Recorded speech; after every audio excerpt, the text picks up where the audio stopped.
Australia's cycle tourism industry is rapidly on the rise, with more than 1 million visitors undertaking bike tours or trails in the last year, a figure which has doubled since 2007.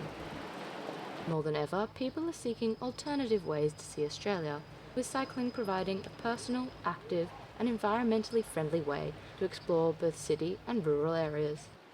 Rodrigo Souza, who runs Manly Bike Tours, believes that cycling allows people to get a better sense of the true nature of Australia. I think it's the whole experience. Like, I feel when people return with the bikes, they have that feeling of I have really explored this place, and I really understand how things work.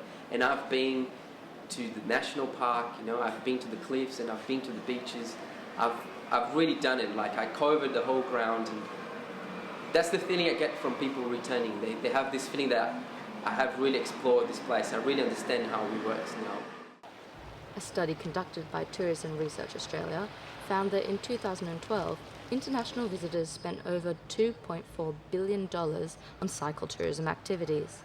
The Australian government is clearly keen to invest in this growing market, recently spending $3 million to renovate and extend the popular Great Southern Bike Trail in Victoria. Simon Lewis has cycled around many Australian destinations and says that bike riding creates a personal connection not found in other types of tours. I'd much rather take a cycle tour than a bus tour. For starters, you're doing physical activity, you're out and about, you're doing some physical exercise. At the same time, you're actually, you can gain access to a lot more areas that a bus wouldn't be able to, or a car. You can see a lot more personal areas of society and how everyone kind of works together, how the whole community comes together as a whole. A bus, it's not as enjoyable as a bike. You're out in the open, and it's just a lot more personal connection to where you are and what you're doing that I find a lot more enjoyable. My favourite one out of the cycle tourism was when we went to Port Douglas.